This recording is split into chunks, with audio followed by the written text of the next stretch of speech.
Oke, Assalamualaikum warahmatullahi wabarakatuh. Kita lanjutkan materi berikutnya yaitu tentang sifat-sifat senyawa karbon ya. Jadi senyawa karbon ada apa saja? Yang pertama itu ada alkohol ya. Jadi nanti kita ingetin sifat-sifat dari alkohol ini. Nah, sifat pertama untuk alkohol itu adalah larut dalam air ya. Larut dalam apa? Dalam air. Kemudian yang kedua memiliki titik didih sangat tinggi, titik didih tinggi ya, titik didih tinggi. Ini kenapa disebut tinggi dibanding siapa? Berarti dibanding ether dengan rumus molekul yang sama. Titik didihnya tinggi karena ada ikatan hidrogen ya. Ada ikatan hidrogen. Oke, kemudian berikutnya ini bereaksi dengan logam ya, dengan logam. Na atau mungkin K gitu ya, menghasilkan senyawa logam alkanolat, menghasilkan logam alkanol ya, logam alkanol. Nah, berarti kalau ada C misalkan ini ada etanol ditambahin logam Na, berarti nanti C di sini O di sini Na gitu ya. Plus apa? Plus H2 gitu ya. Oke. Kemudian berikutnya lagi dapat bereaksi dengan siapa? Dengan PCl3 menghasilkan apa? Menghasilkan halo alkana ya. Oke. Dan H3PO3.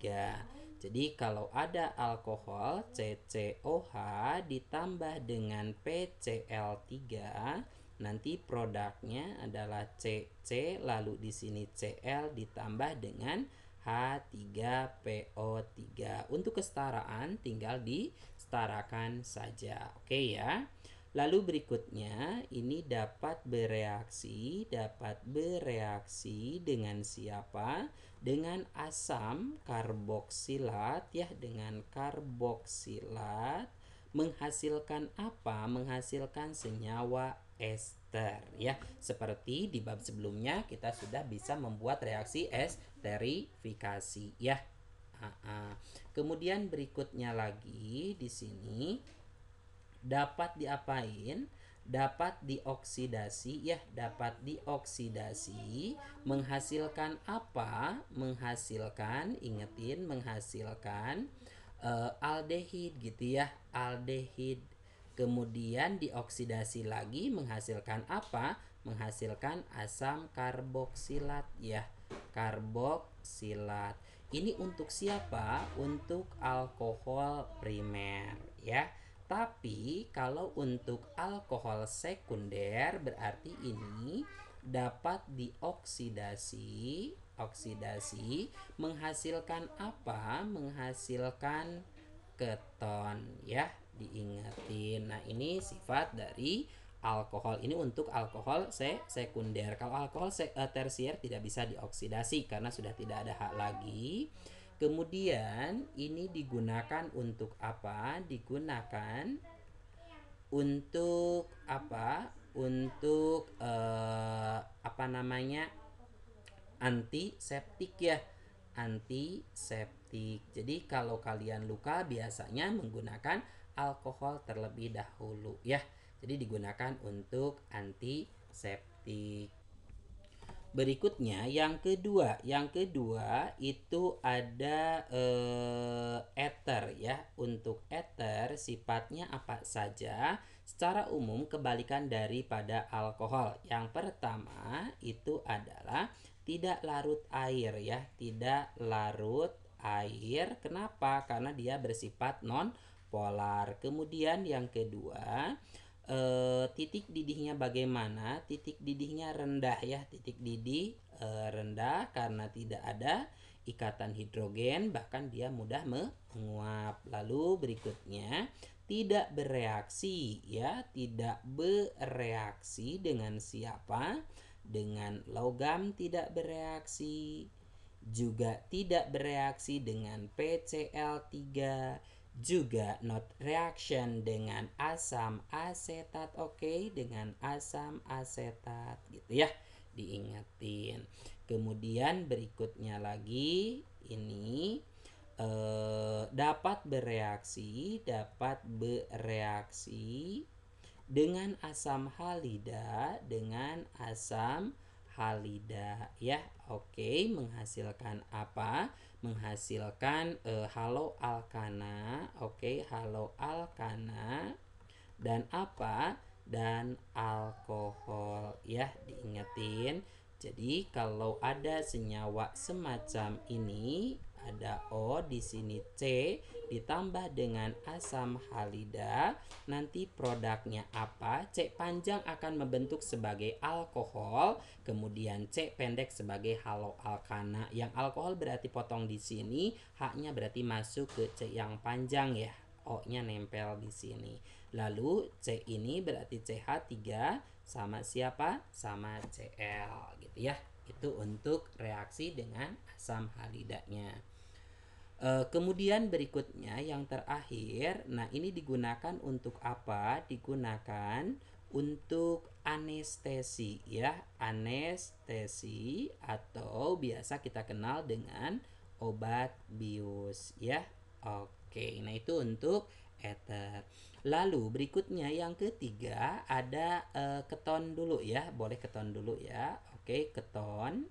Kalau keton itu sifat pertamanya apa? Yang pertama itu dapat ya. Oke, dapat direduksi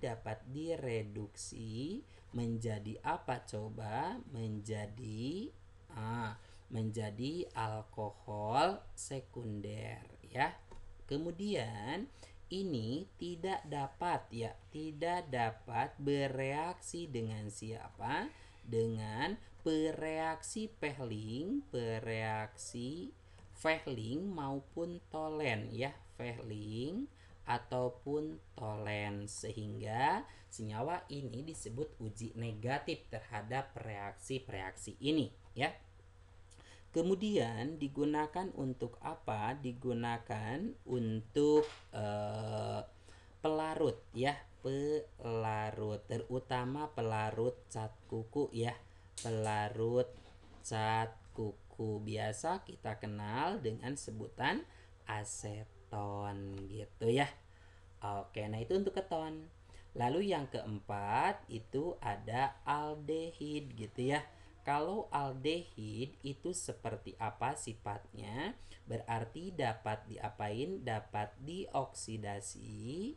Dioksidasi menghasilkan apa? Menghasilkan asam karboksilat. Oke, karboksilat. Kemudian dapat juga direduksi. Direduksi menjadi apa? Menjadi alkohol primer ya, diingetin. Kemudian berikutnya lagi dapat bereaksi, diingetin, dapat bereaksi dengan bereaksi Fehling gitu ya. Fehling menghasilkan endapan merah bata ya, diingetin. Lalu berikutnya dapat bereaksi dengan bereaksi Tollens gitu ya. Oke, menghasilkan apa? Menghasilkan cermin perak, diingetin. Oke. Kemudian digunakan sebagai apa? Digunakan sebagai pengawet apa tuh yang ada di Hasan Sadikin? Pengawet biasanya di rumah sakit yang digunakannya ya, pengawet mayit ya. Oke, mayat ya. Oke. Gitu ya, sebagai pengawet mayat, formalin. Oke. Berikutnya yang kelima itu ada asam karboksilat ya, ada asam karboksilat ya, karboksilat. Ingetin untuk sifat-sifat asam karboksilat, yang pertama pastinya ini bersifat asam ya. Oke, bersifat asam. Kemudian memiliki pH kurang dari berapa? pH kurang dari 7. Oke, berarti ini dapat memerahkan lakmus biru ya, memerahkan. Oke, lakmus biru. Diingetin ya.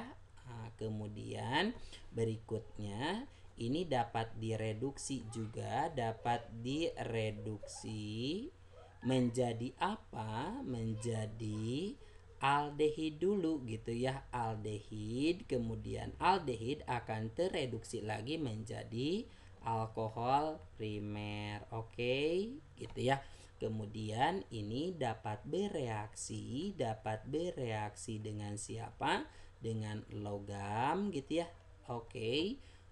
Menghasilkan logam alkanolat, berarti alkanoat menghasilkan logam alkanoat gitu. Kemudian berikutnya dapat bereaksi dengan siapa? Dengan basa menghasilkan sebuah garam ya. Kemudian yang terakhir itu dapat digunakan sebagai apa? Sebagai pengawet makanan ya, pengawet makanan gitu ya. Berikutnya adalah ester ya. Jadi yang terakhir yang keenam itu ada ester ya. Untuk ester ini sifat-sifatnya apa saja? Yang pertama ini merupakan hasil ya, hasil reaksi antara apa? Antara asam karboksilat dan alkohol. Kemudian berikutnya dapat bereaksi, dapat bereaksi dengan logam, ataupun basa ya, menghasilkan apa? Menghasilkan sabun atau biasa kita sebut dengan reaksi saponifikasi. Kemudian dapat digunakan sebagai apa? Digunakan sebagai bahan baku ya. Bahan baku apa? Bahan baku parfum gitu ya. Jadi bahan baku parfum itu adalah ester namanya. Ada yang rasa stroberi, aroma apa? Gitu, aroma babalon, aroma buah-buahan. Itu berarti hasil senyawa esternya. Oke, mungkin untuk sifat-sifat cukup ya. Jadi nanti tolong kalian dipelajari terus, dipahami supaya kita bisa tahu sifat-sifat dari senyawa karbon tersebut. Oke, terima kasih. Assalamualaikum warahmatullahi wabarakatuh.